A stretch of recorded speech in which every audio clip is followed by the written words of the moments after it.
One thing, when I saw the work for the first time, I also want to bring this back, make it more personal, but to you this time, which is when you think of the nets that hold those satsumas or lemons or whatever you have in them together, they're essential vessels for carrying something, and then they get damaged along the way, which I asked Anita, I was like, hopefully her sons won't take this the wrong way, but I said, did this remind you of kind of like motherhood? Because obviously you are a vessel for bringing forth new life into this world. Hopefully you weren't too damaged there. And I want to see what you saw of yourself in your work.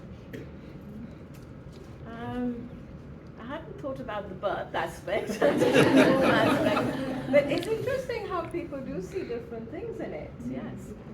I think what I did see is myself. It's so bright and colorful, and that's me. I have this front, but inside, there's the fragility and the wear and tear. So I definitely identify with it. This question for me would be kind of how your work ties in to not just your belief, but also the wider societal belief that I think hopefully everyone in this room and the global community believes in, this kind of road to sustainability, because obviously one of yours is called to net zero, and obviously there's a tie-in to being sustainable, and you're obviously using a material that is artificial but also exposing it to natural elements. So how all that kind of ties together would be great to hear from you. Okay, so to net zero is about that journey to reaching that target. So it's not just a buzzword, we really have to make it happen. I know I'm not going to be around in 2050, but many of you will be. And we want this to be a reality. So the journey is difficult, it's got lots of twists and turns. If you see that net, you will see there are cavities.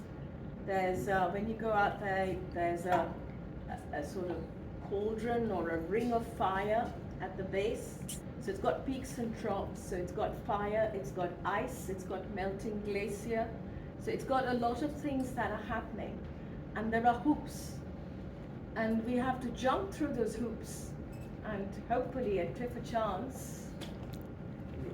Who else has got Cliff a chance? There's somebody at the back there. It means that it's not just the ESG policy, it does become a reality.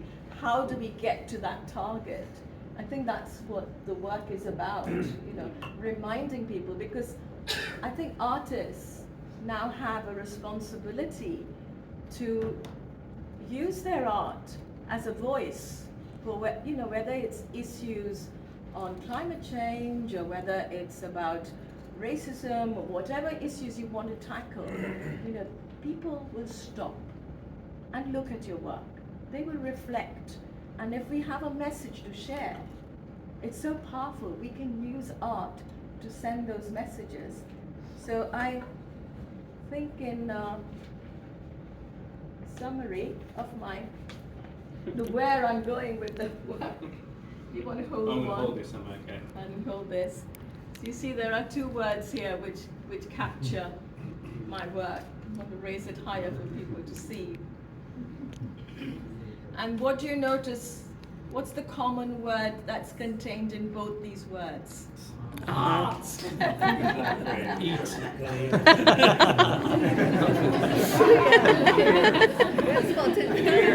Yes. You cannot have the earth without art. Yeah. And we need to look after the earth. And we can also, as artists, look after the heart. In fact, today is the Mental Health Day, World Mental Health Day.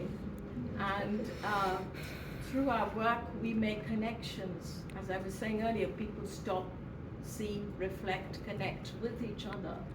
And if we put our heart into it, I think it speaks itself. It speaks volumes, and people can connect with it. So, earth and heart. It's amazing. And I think for some of the cheeky people who shouted out ear, just like ears, we can't live without art either. So we need both of them. So it's very important. And so I think what we'll do now is throw it open to say, I don't know if you could raise your hands or shout out whatever works for you. Oh, there's a question here from the front. Congratulations. Thank you. Very it's very impressive, your journey. So when you reflect on your journey, and obviously, you mentioned your two masterpieces, and it's a nice way to describe them. It's better than calling them the burning cauldrons or the melting glaciers and the other deformities in life. But I'm just wondering where you're going next. And when you started this new chapter in your life, did you anticipate being here? What's next?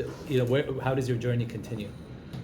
Well, as I said, it was a crazy idea. I thought at the age of 70, who's going to apply to Central St. Martin's? Yeah. And now I'm nearly 73, and I'm thinking, I'm lucky I'm here. This is great.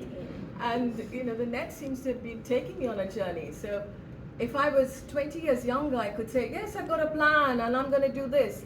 But right now, I'm enjoying every day. So we'll see what happens.